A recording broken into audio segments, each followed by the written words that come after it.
ইসলামের ইতিহাসে সাহস, বীরত্ব ও সামরিক প্রজ্ঞার এক নাম হলেন হযরত খালিদ বিন ওয়ালিদ রাদিয়াল্লাহু তাআলা আনহু। তাকে রাসূলুল্লাহ সাল্লাল্লাহু আলাইহি ওয়াসাল্লাম সাইফুল্লাহ বা আল্লাহর তরবারি উপাধি প্রদান করেছিলেন। তিনি ছিলেন সেই বিরল সেনাপতি যিনি জীবনে কোনো যুদ্ধে পরাজিত হননি। তার নেতৃত্বে মুসলিম বাহিনী রোম, পারস্য সহ অগণিত শক্তিধর সাম্রাজ্যের বিরুদ্ধে বিজয় অর্জন করেছিলেন। খালিদ বিন ওয়ালিদ রাদিয়াল্লাহু তাআলা আনহু জন্মগ্রহণ করেন মক্কার কুরাইশ বংশে। তার পরিবার ছিল কুরাইশদের অন্যতম প্রভাবশালী পরিবার। তিনি ছিলেন আল ওয়ালিদ ইবনে মুগিরার পুত্র।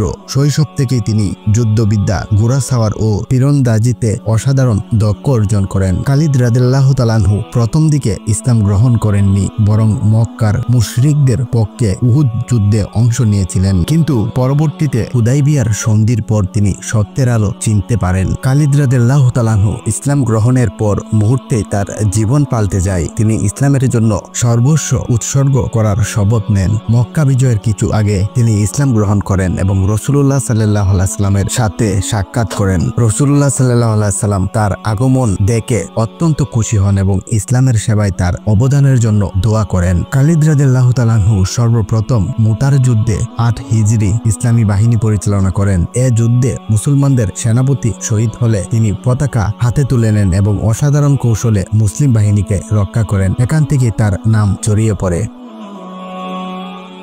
এরপর তিনি হুনাইন, তাবুক, ইয়ামামার যুদ্ধ সহ অসংখ্য যুদ্ধে অংশগ্রহণ করেন। ইয়ামামার যুদ্ধে মুসাইলিমা কাযযাবের বিরুদ্ধে তার নেতৃত্বে মুসলিম বাহিনী বিজয় অর্জন করেছিলেন। খালিদ রাদিয়াল্লাহু তাআলা আনহু ছিলেন বিশ্বমানের সেনানায়ক। তার রণকৌশল আজও সামরিক শিক্ষায় দৃষ্টান্ত হিসেবে পরিচিত হয়। তিনি অল্প সৈন্য নিয়েও বড় বাহিনীকে পরাজিত করতে পারতেন। রোমান সাম্রাজ্য ইয়ামুক যুদ্ধে তার কৌশল মুসলমানদের জন্য নির্ণায়ক বিজয় এনে দেয়। রাসূলুল্লাহ সাল্লাল্লাহু আলাইহি ওয়াসাল্লাম খালিদ রাদিয়াল্লাহু তাআলা আনহুকে সাইফুল্লাহ বা আল্লাহর তরবারি বলে অভিহিত করেছিলেন। এর অর্থ তিনি ছিলেন আল্লাহর পথে পরিচালিত এক অদম্য যোদ্ধা, যিনি শুধু ইসলামের জন্য যুদ্ধ করতেন। বীর খালিদ রাদিয়াল্লাহু তাআলা আনহুর জীবনের প্রতিটি মুহূর্ত যুদ্ধক্ষেত্রে কাটালেও তিনি বিছানায় মৃত্যুবরণ করেন। মৃত্যুর সময় তিনি আক্ষেপ করে বলেছিলেন, আমার শরীরে এমন কোনো অঙ্গ নেই যেখানে আঘাতের চিহ্ন নেই, তবুও আমি যুদ্ধক্ষেত্রে শহীদ হতে পারলাম না, কেবল কুকুরের মতো বিছানায় মারা যাচ্ছি। খালিদ বিন ওয়ালিদ রাদিয়াল্লাহু তাআলা আনহু ছিলেন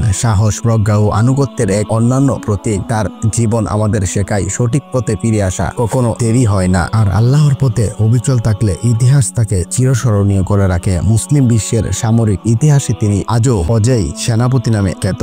আমাদেরকে আল্লাহ তাআলা সঠিক ও সরল পথে চলার তৌফিক দান করুন।